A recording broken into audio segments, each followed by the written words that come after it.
Okay, in the quotation based question, the challenge is about how to break the questions in multiple parts. Okay, and then you need to generate multiple dimensions across the different parts that you have identified while answering the question. तो सबसे important चीज़ है कि आपको questions को तोड़ना ना चाहिए, and you need to generate the dimension yourself. At times the quotation based questions are so straight that you can't think of giving beyond giving one or two examples for that particular questions, and that will definitely not fetch you marks. That is one thing, that you need to go beyond giving one or two examples. Another thing is to fetch great marks in section A, you also need to go beyond definitions and examples. Definitions of key terms and the different examples are important, but it is more important that you give arguments. You need to give arguments with respect to different parts of the question, and as well as how you are breaking that question into different parts. So arguments are important, examples are not the end in itself. Examples समझ में आ रहा है? Comfortable? Okay. Examples are काफ़ी student से request किया sir Hindi मत बोलो अंग्रेजी में बोलो, so understandable ना, कोई प्रॉब्लम नहीं है, ठीक है. So examples are not the end in themselves. You need examples to substantiate your argument. So argument must form the basis of your answer. It is only argument that will enhance the quality of your answer. Okay, so whenever you deconstruct the answers because of questions in your section A, think in terms of arguments. Okay, and when you start thinking in terms of argument, you will see a lot of dimensions while you answer these questions. Okay, so focus on this section A.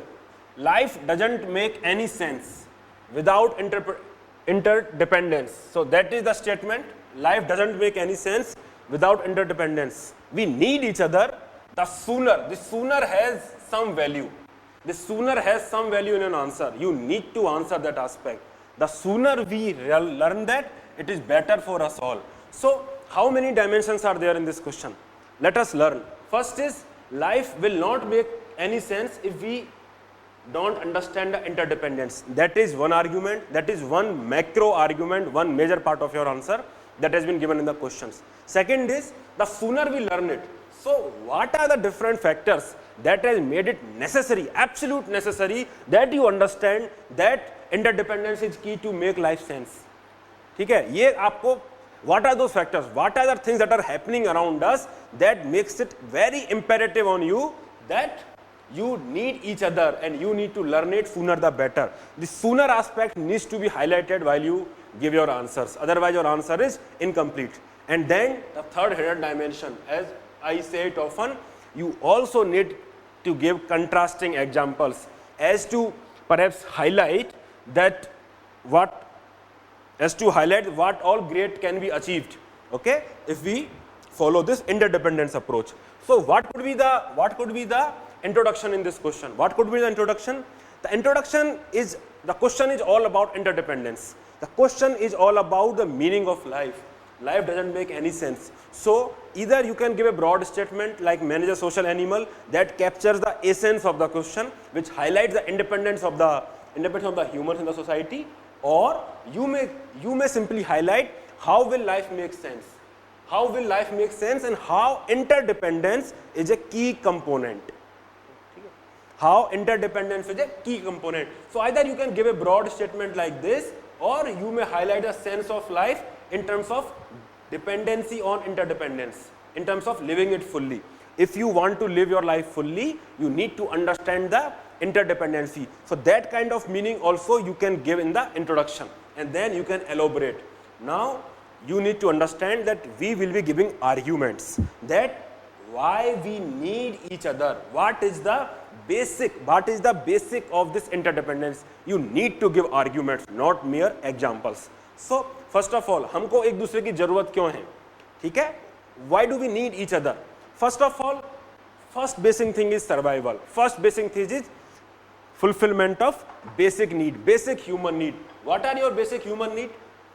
Every human life evolves from being a children to being an elderly. And don't you think being a children or being an elderly demands that there should be someone who will take care of you? Because neither elderly nor children will take care of themselves. So just to exist, just to survive, you need each other. When you are children, you need parents. When you are elderly, you need children, your adult children. Okay, and so fulfillment of basic need or survival need interdependence. You cannot just exist by yourself. Many of you might argue that many people might not have parents, many people might be abandoned, then you need you still are interdependent, then you will need societal institutions, either NGOs or elderly homes, okay, those who will support you. You will need dependence, you will need that caring. So that is the first argument. Always hit the basic thing, that is survival. Okay, so this is survival. Then apart from fulfilling basic need, humans are also have emotional needs. If you have learned about Maslow's hierarchy, then it is basic need about basically hunger, thirst, khana pina, and then safety. Emotional need is also there. Okay, humans are emotional, and then you will need that emotional support. And if you do not have anyone around you, how will you derive that emotional support? Okay, so you need people around you, you need friends and family who will give you emotional support in the moment of darkness around you. Then every society demands there has to be division of labor. For every society to exist, it is necessary that there shall be division of labor. Division of labor का मतलब क्या है? क्या हम सब सारा काम कर सकते हैं? Is it even humanly possible? Division of labor. Society कैसे exist करती हैं? There are certain people who are good at producing food for you. They are farmers. There are certain people who are good at treating diseases. They are doctors. Then there are certain people who are good at teaching others, like me. Okay, I'm just joking. So there has to be a division of labor. Division of labor because there is need for specialization in the society. Otherwise, societies will not progress. Otherwise, people will not develop. So that will create interdependence. That will create dependence. अब बीमार हो जाओगे तो खुद ही तो इलाज नहीं करोगे ना. I hope you are getting the point. So you need those various institutions in the society. Got me? Then shared responsibility. Shared responsibility. Human existence means there will be certain problems that you cannot tackle yourself. For example, air pollution. For example, the problem of cleanliness. You alone cannot tackle it. You will need people. You will need the collaboration of all of you. You need everyone to contribute, and then only that problem can be tackled. So to have this sense of shared responsibility, you need interdependence, because you alone cannot solve the problem of, let's say, air pollution, or let's say security, or let's say climate change. Any problem you cannot solve. Then interdependence is required because it has keen role in your growth and development, whether it is value inculcation by your parents, by your school, by your family, by your religious teachers, whatever the religion you are following, it has huge role in the development of your personality. Okay, if you are Buddhist, if you are Jainist, if you are Hindu, anyone, okay, that code of conduct, that inculcation of value plays a huge role in your development of the personality. So that highlights the interdependence in terms of value inculcation, interdependence in terms of development, interdependence in terms of providing of opportunities. Then, okay, now I have been talking in terms of societal institutions, okay, individual survival. Now don't just limit your answer to individual dependence. Always go beyond that. What are the different institutions that are existing in the society? Government. Okay? So there is interdependence with respect to government as well. The government and we are in a social contract. The citizens and the state are in a social contract.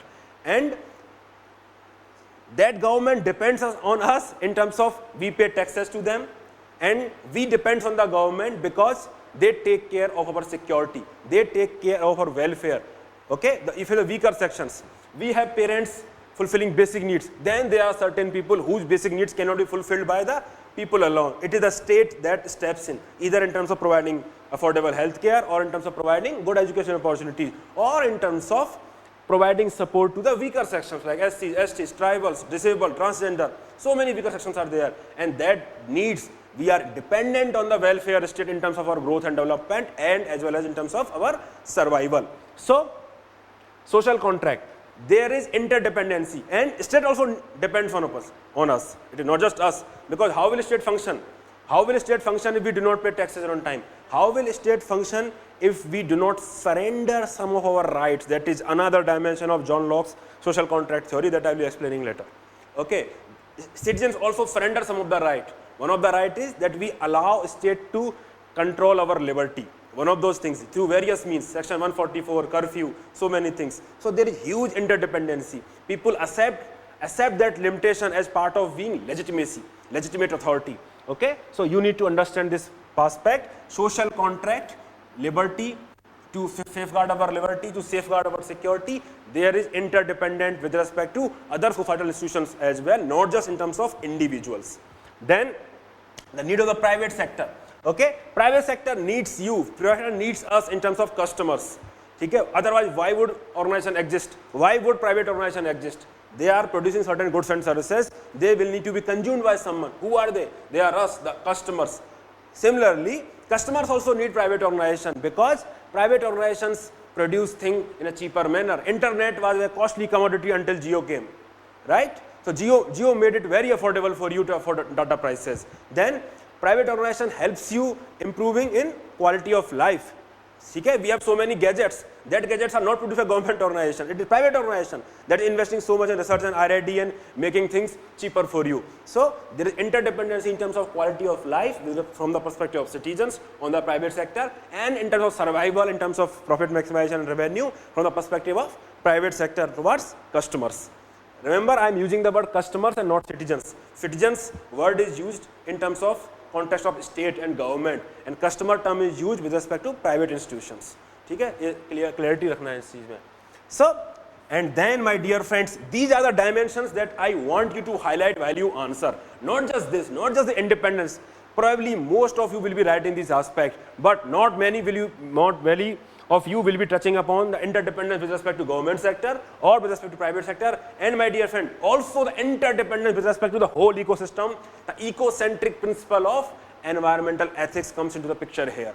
Okay, we are interdependent upon animals. We are interdependent upon the whole ecosystem, the forest ecosystem. We are interdependent, and the sooner we realize it, the better it will be for us. I think that part is self. In terms of food chain, you can say in the forest ecosystem, you may say. All I am saying is this particular dimension is very important, because it gives you a certain depth in your answers that not many else will be giving. I am very sure not many would have touched on these three dimensions. So always think laterally, always think beyond individuals, always think in terms of institutions also, always take into account the whole ecosystem whenever you are trying to answer the questions, including animals. We are interdependent on them also. The sooner we realize it is better.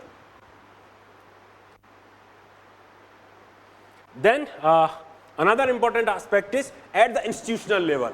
We are talking about an individual level.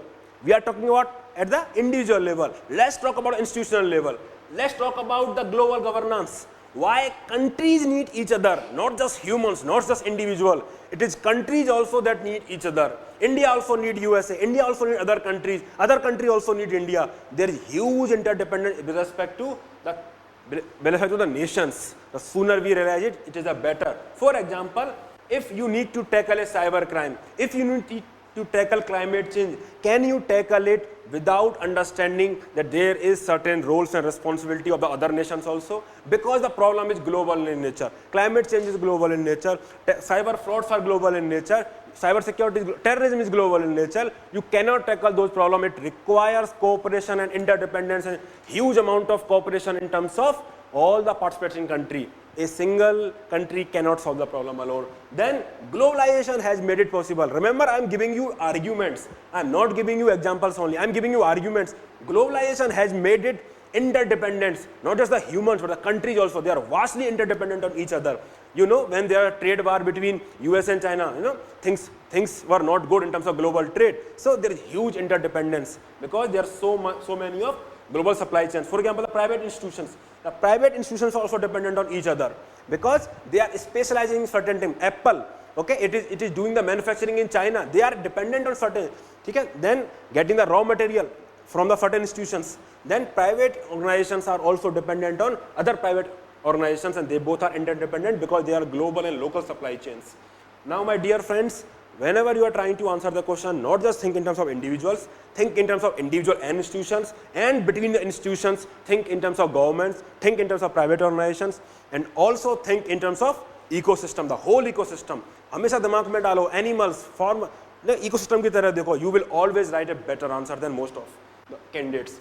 Now, let us come to the aspect when it says the sooner we learn it is the better. The sooner aspect. What is it that is making us imperative on us that भाई अब देख लो हमको साथ में काम करना है. What are those things? What is that necessity? What is that emergency? That emergency is because there are so many social conflicts, like be it the communal rights, be it casteist mindset, be it damaging public property. When people damage public property, they think that it is not us, it is not part of us, there is no dependence between public property and the welfare of us. But that is not true. When people indulge in communal conflicts, they believe that we Hindus, or let's say we Muslims, we can survive by ourselves. That is not true. Hindus and Muslims are interdependent on each other, just as all of humans and all of us institutions are interdependent on each other. Give that argument that it is this persistent conflict that is making it necessary for us to understand that we are interdependent. Then the problems of elderly, the breakdown of family marriage system, then emerging global problem, COVID-19, global refugee problem, then rising individualism that is leading to alienation, anxiety disorder, and then suicides. Then man-animal conflict, because humans are thinking only about themselves, that it is us only who need this development. Humans are thinking only about themselves. Then it will lead to problem. They need to realize the interdependence of humans on animals as well as of animals on humans, because the ecosystem is shared by all of us. Then the forest degradation, the same thing, breakdown of global governance system, because many countries are closing borders. US is withdrawing from Paris climate deal. The breakdown of WTO, the global governance system, that highlights that we need to understand what? We need to understand that we are interdependent. And then at the end, you give arguments like we need to live the philosophy of Vasudhaiva Kutumbakam, like that conclusions that highlights that all of us are a family and all of us are interdependent on each other.